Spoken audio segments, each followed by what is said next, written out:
Welcome to Lemon Brown Day 3. So today we're going to finish our story and we will do a little work with plot and then you're going to have some time to plan and work on your speech. So let's start off just kind of thinking back to our treasure speeches that we're going to find something that we treasure, that you value, that is important to you, an object, and you're trying to avoid electronics and you're keeping it an object. So let's just kind of get our brains thinking again. And remembering that these speeches they're fun, they're similar to show and tell, but of course they're a step up. So with that said, let's watch a little show and tell. Maybe it'll give you an idea for what you could do. These are my basketball players. This one is Stephen Curry. I have on in the jersey right now. And this one is Russell Westbrook. I have about 20 of them. My grandma buys them for me for my birthday and Christmas. Okay, question time.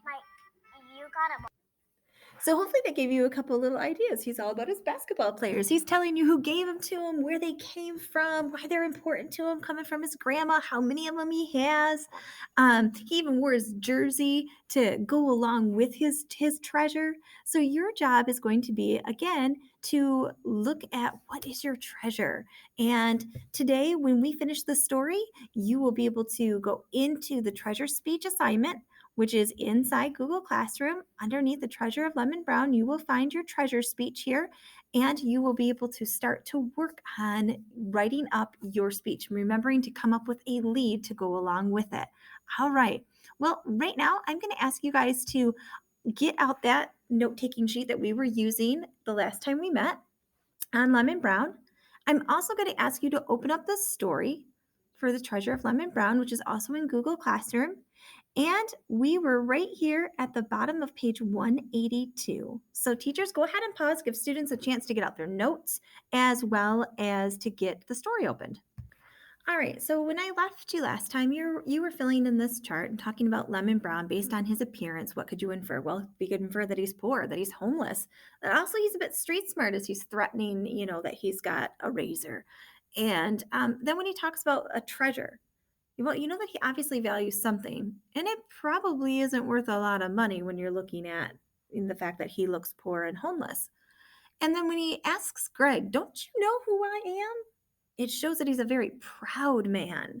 So you should have something along those lines inside your notes. All right, we're going to continue on with our story today, and we are going to go right back into this page, and you'll see this image right here.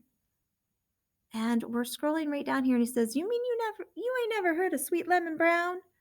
And now let's take a look at Greg. Greg has been kind of sassy up to this point. Greg says, "Afraid not," Greg said. What happened to you?" "Hard times, boy. Hard times always after a poor man. One day I got tired, sat down to rest a spell, and felt a tap on my shoulder. Hard times caught up with me." Sorry about that. "What you doing here? How come you didn't go on home when the rain come? Rain don't bother you young folks none." "Just didn't." Greg looked away. "I used to have a naughty-headed boy, just like you." Lemon Brown half walked, half shuffled back to the corner and sat down against the wall. "Had them big eyes like you got. I used to call them moon eyes. Look into them moon eyes and see anything you want." "How come you gave up singing the blues?" Greg asked. "Didn't give it up," Lemon Brown said. "You don't give up the blues. They give you up. After a while, you do good for yourself, and it ain't nothing but foolishness singing about how hard you got it. Ain't that right?" "I guess so." "What's that noise?" Lemon Brown asked, suddenly sitting upright. Greg listened, and he heard the noise outside. He looked at Lemon Brown and saw the old man was pointing toward the window. Greg went to the window and saw 3 men, neighborhood thugs, on the stoop.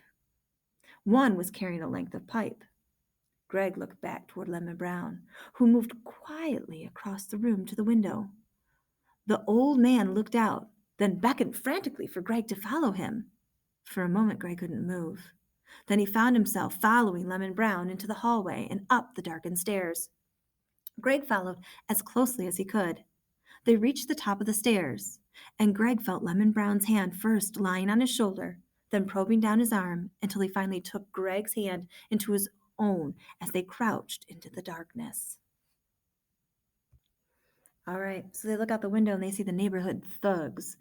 And you probably can infer that those thugs are probably gang members or obviously a danger, a threat. And Lemon Brown here, he grabs Greg's hand in the darkness. And what can you infer about Lemon Brown here? Could you infer about him? And based on his actions, I could infer that he's protective.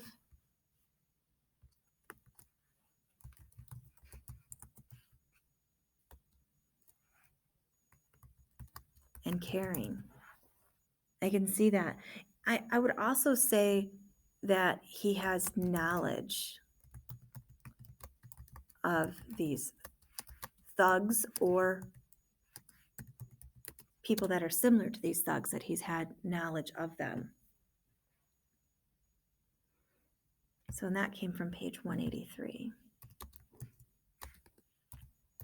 All right, let's see what happens now. Greg and Lemon Brown are huddled in the darkness as these thugs are coming into the building. Let's see what happens. These bad men, Lemon Brown whispered, his breath warm against Greg's skin. Hey, Ragman, a voice called. We know you in here. What you got up under them rags? You got any money? Silence. We don't want to have to come in and hurt you, old man, but we don't mind if we have to. Lemon Brown squeezed Greg's hand in his own gnarled fist. There was a banging downstairs and a light as the men entered. They banged around noisily, calling for the ragman. We heard you talking about your treasure. The voice was slurred. We just want to see it, that's all. You sure he's here? One voice seemed to come from the room with the sofa. Yeah, he stays here every night. There's another room over there. I'm going to take a look. You got that flashlight? Yeah, here. Take the pipe, too. Greg opened his mouth to quiet the sound of his breath as he sucked it in uneasily. A beam of light hit the wall a few feet opposite him and then went out. Ain't nobody in that room, a voice said. You think he gone or something? I don't know, came the answer. All I know is that I heard him talking about some kind of treasure. You know they found that shopping bag lady with the money in her bags. Yeah. You think he's upstairs? Hey, old man, are you up there? Silence. Watch my back, I'm going up.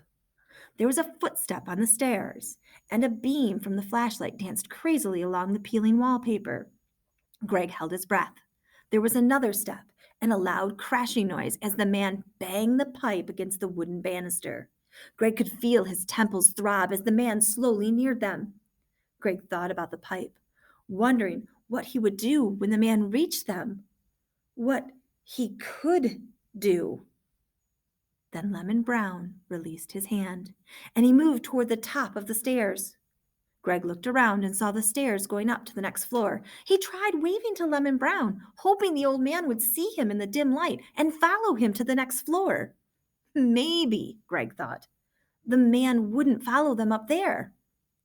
Suddenly, though, Lemon Brown stood at the top of the stairs, both arms raised high above his head. There he is, a voice cried from below. Throw down your money, old man, so we won't have to bash your head in. Lemon Brown didn't move. Greg felt himself near panic. The steps came closer, and still Lemon Brown didn't move. He was an eerie sight. A bundle of rags standing at the top of the stairs, his shadow on the wall looming over him. Maybe, the thought came to Greg, the scene could be even eerier. Greg wet his lips, put his hands to his mouth, and tried to make a sound. Nothing came out. He swallowed hard, wet his lips once more, and howled as evenly as he could. What's that? As Greg howled, the light moved away from Lemon Brown, but not before Greg saw him hurl his body down the stairs at the men who had come to take his treasure. There was a crashing noise and then footsteps. A rush of warm air came in as the downstairs door opened, and then there was only an ominous silence. Greg stood on the landing. He listened, and after a while there was another sound on the staircase. Mr. Brown? He called. Yeah, it's me, came the answer. I got their flashlight. Greg exhaled in a relief as Lemon Brown made his way slowly back up the stairs. You okay? Few bumps and bruises, Lemon Brown said. I think I'd better be going, Greg said, his breath returning to normal. You better leave too, before they come back. They may hang around outside a while, Lemon Brown said, but they ain't getting their nerve up to coming here again. Not with crazy old Ragman and the howling spooks. Best you stay a while, till the coast is clear. I'm heading out west tomorrow, out to East St. Louis. They were talking about treasures, Greg said. You really have a treasure? What I tell you? Didn't I tell you every man got a treasure? Lemon Brown said. You want to see mine? If you want to show it to me, Greg shrugged. Let's look out the window first, see what them scoundrels be doing, Lemon Brown said. They followed the oval beam of the flashlight into one of the rooms and looked out the window. They saw the men who had tried to take the treasure sitting on the curb near the corner. One of them had his pants leg up, looking at his knee. You sure you're not hurt? Greg asked Lemon Brown. Nothing that ain't been hurt before, Lemon Brown said. When you get as old as me, all you say when something hurts is, howdy, Mr. Payne, sees you back again. Then when Mr. Payne sees he can't wear you none, he go on and mess with someone else. Greg smiled. Here, you hold this. Lemon Brown gave Greg the flashlight. He sat on the floor near Greg and carefully untied the strings that held the rags on his right leg. When he took the rags away, Greg saw a piece of plastic. The old man carefully took off the plastic and unfolded it. He revealed some yellowed newspaper clippings and a battered harmonica. There it be, he said, nodding his head. There it be. All right, let's look at your notes a minute on what just went on. So let's take a look as we saw these thugs come into the building, and we saw Greg actually step up here and he howled. So Greg howls on page 184. And what can we infer about Greg howling here? I think we can say that Greg wants to help. He wants to help Lemon Brown. He could stay hidden and just let Lemon Brown expose himself and get beat up, but instead he wants to help. So he howls and distracts these guys so Lemon Brown can jump down on him. So we see Greg being helpful here in this situation. All right. As we continue on and we look at this, we see Lemon Brown at the top of the stairs standing there when these thugs are here on page 184. And he throws himself down. So what can you infer about him here? Well, you might say that he's brave. You might say that he's protective. You might say he's willing to fight for his treasure.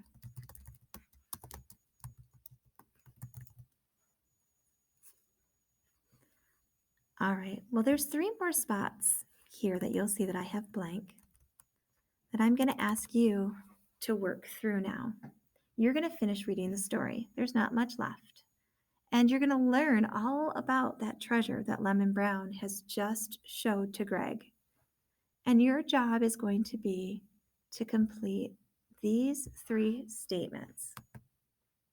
So I'm going to ask you to finish reading and then complete these right here. And come up with an inference for each one of them on your chart. It says, after reading the final pages independently, note on your inferences sheet your responses to these 3. All right, I'll see you back in just a few minutes. Teachers, go ahead and pause and leave this on the screen for students while they read. All right, so hopefully you have finished out your chart and you've put in some responses. Now I'm going to ask you to go into Google Classroom and find the plot chart for the treasure of Lemon Brown. So go ahead and find that. It looks like this and get it opened. Teachers, feel free to pause, give students a chance to get that opened. All right, once you have this opened, you're looking at the same thing that is on the screen. You're going to be working with a partner. So here's what I want you to do. You and a partner are going to work together to fill in the elements of plot. Now, I've put some things in here for you already. So, the first thing I want you to do is you'll start with the exposition, and then I put in the trigger event, Greg leaving. If Greg had gone upstairs to study, this never would have happened. All right, and then I want you to put in some rising action. And the third piece of rising action there is when the thugs enter the building. So everything between when Greg leaves and when the thugs enter the building, those are going to be in rising action. The climax, the highest point of tension in the whole entire story happens here. And then after that, it just kind of falls down a little bit. The falling action is when we learn about Lemon Brown's treasure. And then finally, what's the resolution? The very end of the story, what we learn with Greg. The setting takes place in Harlem. It is realistic fiction.